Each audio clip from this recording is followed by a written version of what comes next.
Welcome back to the Everybody Podcast. Today we have a special guest by the name of Kyla Curry. She's a model, Dang. cheerleader, Woo.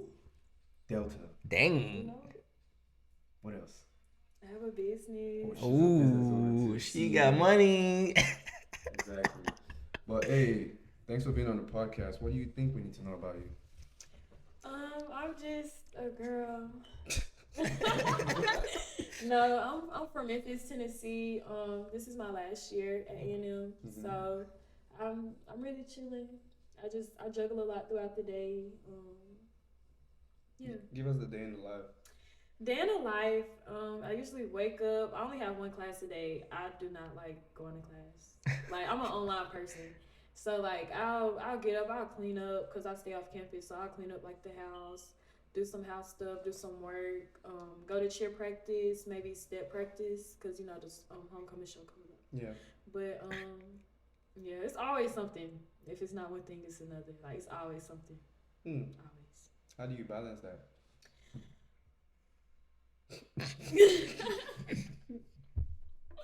I don't know. I use all my free time wisely. Like every lick of time I get, I make sure I have time to just enjoy myself. Like just other hobbies, What are those? drinking, Okay. but not like drinking overly drinking, but just like you go out with your friends, y'all go like for a drink, get a little food, like that type of thing. I just like spending quality time outside of like work and school because it's overwhelming. Hmm. So the obvious question. So if you're in step practice, that's already taking your whole time. Mm-hmm. And if you're in cheer practice, I never see my cheerleader friends ever. Mm-hmm. How does that work when it comes to like relationships and stuff? I don't know. I don't have a relationship, but if I was to have like a specific relationship, um, I'll make time for what I want to make time for. Like, if you don't want to work on my schedule, that means you don't want to work with me. So, Whoa, hold She on. said, I understand. I don't Say, even work fuck, like fuck that, your own but, schedule. But it's You're it's my just like- cadence. but I do have a busy schedule. But like night times are really the time is like free. Mm-hmm. So it's like even throughout the day, like when I have a little time, I could make time. But I mean, nobody really wants to put up with my schedule. Wait, so you have had situations where it's kind of like ended because of your schedule, or? It's just like me time is important too. So like I can have a busy schedule and it's like, dang, I haven't seen you, but it's also important that I get my time too. Yeah. So it may make the other person feel some type of way because it's like, dang, I'm not. You think of somebody. Tell us the story. You said I'm thinking of somebody. Story time.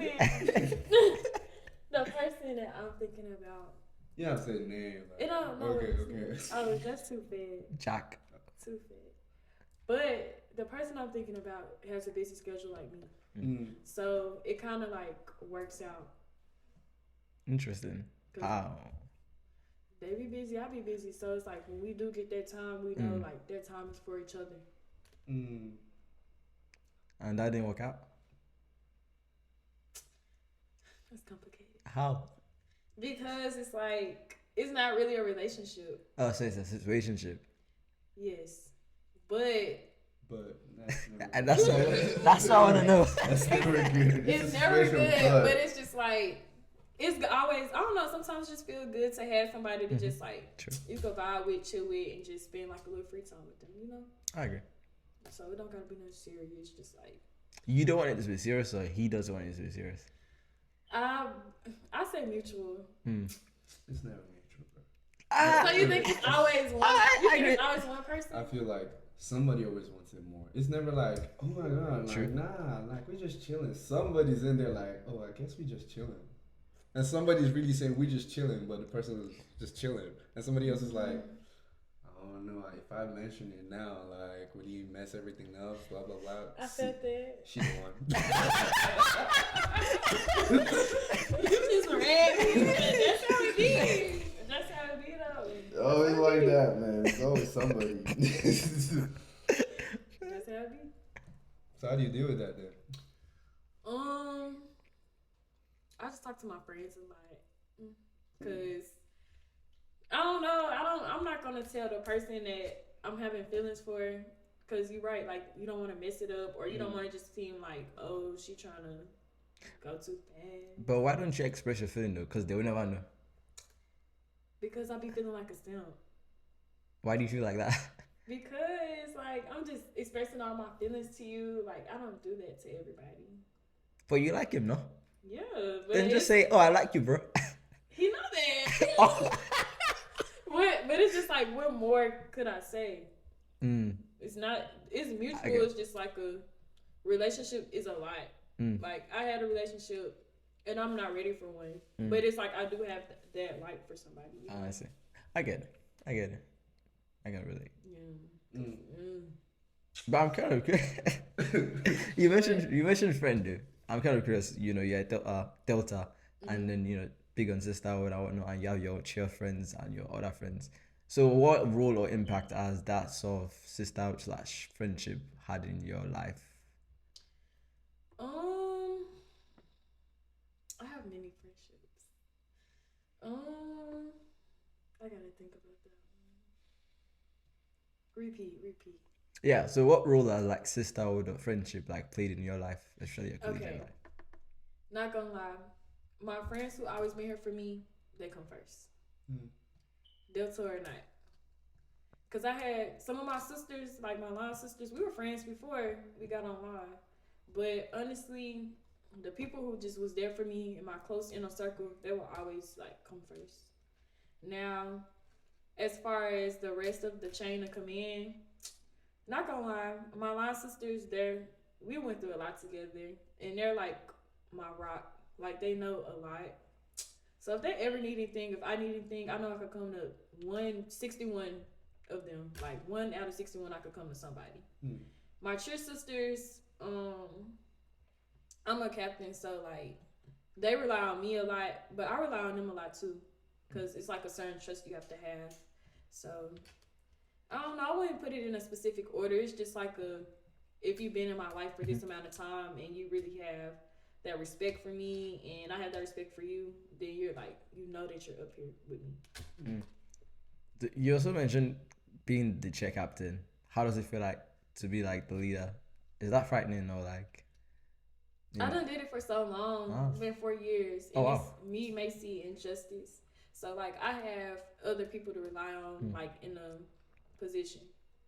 But it's not frightening. It's just like I gotta give them confidence, especially like the new girls who come in, cause like they be a little scared. They never did this before, and then we go in there and we do it with like confidence, and we like, yeah, we doing this. So we just trying to build them up, cause when we leave, somebody gotta keep going. See, with cheering, question: you have to have crazy trust. Is cheering a sport? Yes. Do you consider cheering a sport? I would, man. All they do, man, they be jumping. I'd be scared. I'd be like, B-U-L. Oh, hold up. Let's see if she was alive for real. I'm curious, what? But with that amount of trust, is that like would you say it's a professional trust or personal trust? Personal. It's personal because, like, not gonna lie, stunting is hard. And I'm a flyer, so I'm always, like, in the air, like, always. So I'm always at the highest level, too. Like, it's different levels. It's, like, your second level, third level. I'm always third level because I'm small. So it's, like, they could hit the ground from second level and be like, okay, if I hit the ground from third level, it's, like, you're not gonna be on the yeah, like, that's what I heard. But honestly, they never gave me any reason not to trust them. Like I always get caught, and even if I hit the ground, it's for a split second, and it's not like it might be like at practice or something, like, but it's not really just like I just be hitting the ground or anything. But trust is very imperative. You just gotta be tight, or if they catch you, and if they don't, then it might be harder to trust. But you gotta build that too. So. How do you guys build trust? Really starting from cheer camp, we stunt together a lot, and it kind of starts rocky because you're studying with new people, you're trying to find new techniques.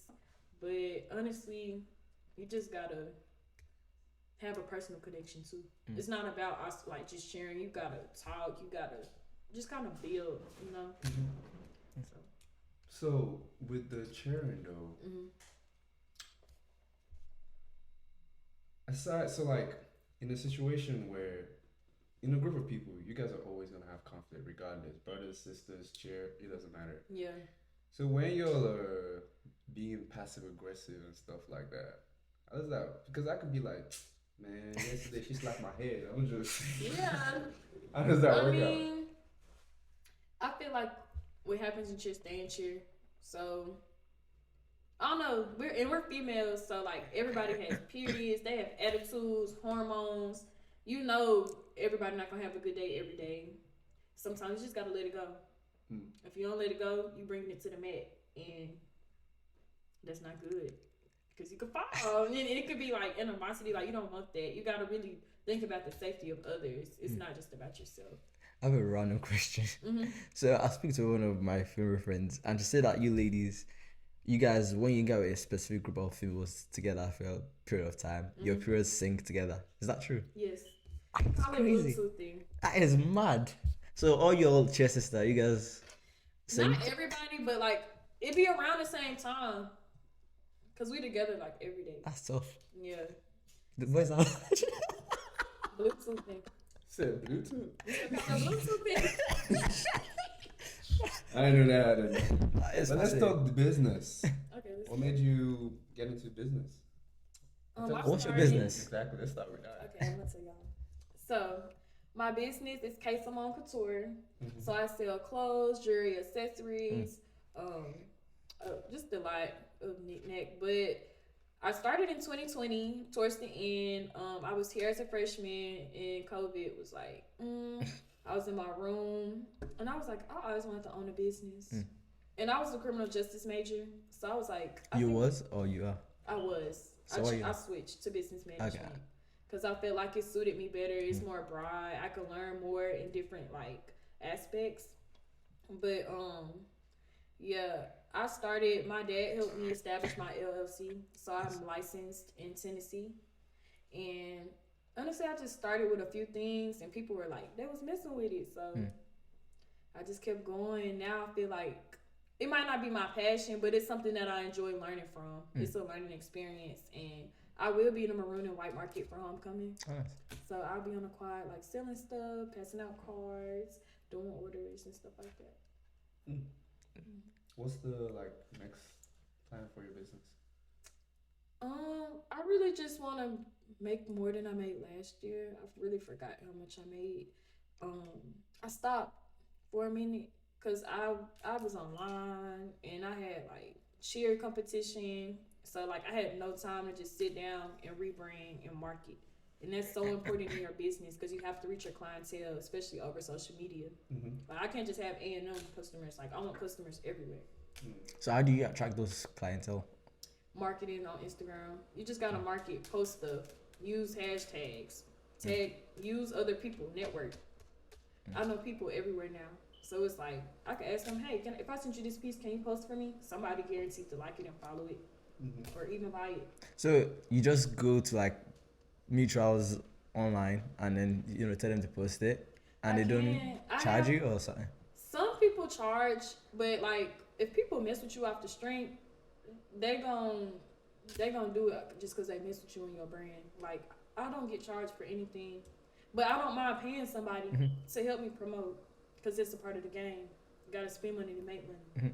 But honestly, you just living in Houston this summer has really taught me a lot. So a lot of girl bosses, they do the same thing I do, but they're up there because they're networking, and networking is really important in the business. So how do you network? Could you speak on that for like the rookies? Yeah, so honestly, it's a lot of girls who host like boss brunches, luncheons. You just gotta tap in, and even if you see somebody like you might look up to, you hit them up. Hey, shit, what you be doing? Like, I just need some advice. I'm a girl's girl. I'm never gonna like if somebody come to me for something, I'm never gonna be like, ugh. I'm a girl's girl. I want everybody to win. And I don't know. I feel like you gotta. If you help put people on, people gonna help put you on. It's a stepping stone. How was Houston? What happened in Houston? Oh, so fun. I had an internship at PNC Bank. Oh, nice. I was a retail lender and product management intern. Mm-hmm. So I worked in corporate. Working, I mean, that was cool. Y'all know work is work. But outside of that, the clubs, man, the clubs, oh my God. You have an experience you're thinking of. Tell us about it. It's just, all right, so this one night, one of my homeboys, he lived down there now. He was like, you come to the club, come to the club, my homie, they got a section, it's like right before the 4th of July. So everybody off work. Yeah. So we went to the club, me and my sister, I dragged her at the house. And they like, yeah, no, Captain D Baby just pulled up. And I was like, what? And no, out of nowhere, no Cap come, he performed. He did? Yes. Free show? What? Free show. In the section? In the section. That is mad. Free section, bro. And then D Baby performed. And all the Mexicans love D Baby. So they was lit, we was lit. And I'm like, damn, we really just got in this club. Didn't have to pay for nothing. Free bottles.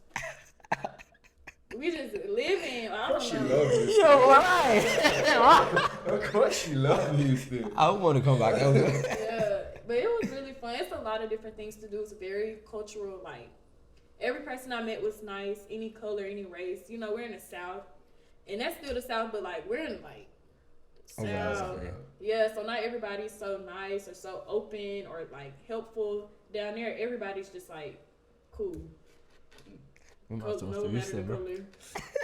Yeah, I mean, I've seen every of my family friends who's moved to any part of Texas. It's not even just Houston. I think in Dallas. Right now. Yeah. They be like, oh my God, we never leaving it. I'm like, bro, chill out. Come back to Alabama. No, yeah. Nah. But hey, earlier on you were talking about your business and you said you don't know if it's your passion yet or anything. So do you know what your passion is? I don't. I'm having a really hard time with figuring out what I want to do with my life because there's so many ways I could go. Yeah. And it's do I want to jump into corporate and then just dibble and dabble in little things while I make that type of money? Mm-hmm. Or do I want to just take a risk and just do my own thing? I don't know. I'm a risk taker, but I'm also a logical thinker. Mm-hmm. So it's I'm trying to think what I want to do. I don't know. But if you were to live tonight and say, okay, what's gonna be my legacy, or what do you want to be remembered for? What would that be for you? I would say my legacy. I don't know, just being that girl who could handle all aspects of life without being torn down. Mm-hmm. A lot of people know me as oh, Kylie be doing this, she be doing that. She got a lot going on. I don't see how she do it. I want to keep being that person, and I always want to be known as a person who handle business, who stand on business. Okay, so we've come to the last two sections of the podcast. My favorite section. Alright, so this is my favorite section, Okay. and it's simple. You gotta just do 30-second talent. So you can do that: dance, sing, impersonation, comedy, poetry, whatever you want to do. You gotta do it on the spot. Okay. Yeah. So what are you gonna do? I'm a rap. Rap. Okay. You need a beat or? Yeah. Oh. Okay. What's up, right? Oh. I'm on the show, and you already know. I don't play no games. I already know. I don't play with no hoe. Ooh. No, I'm turned up in the studio. I'm making hits. Ooh. I'm making hits. Ooh. I'm making hits. You can't fix. I already know what's going on, cause I'm that bitch. Ooh. That was hard. That was hard. You are signed to the level. Yeah. We got you. Signed to the level. Okay. We got you. That was hard. That's the best talent. See, this is why that's my favorite section. I'm gonna say Talent. the next person that comes gonna be that's a talent. But alright, so the last part is usually where we recommend a creative. So it could be you could recommend yourself, your brand, you could recommend a friend who does hair, a model, anything. Just to come on the show or just period? No, just or your just business. Period. Oh. Yeah, just your business. Well, I'm always shout out my label, that's me. So follow me at K Simone Couture. They love Kai. And yeah. And then tell us where we can find you. You can find me on Instagram. My Facebook is Kyla Curry. Twitter. I be on literally every platform. So. All right. Appreciate you coming on the podcast. This is the end. It's been a fun time. We had mad stories. But once again, I'm DCamC. And Olashibumi Olago. Don't forget to like, subscribe to the Mom and Dad and all that good stuff. Change.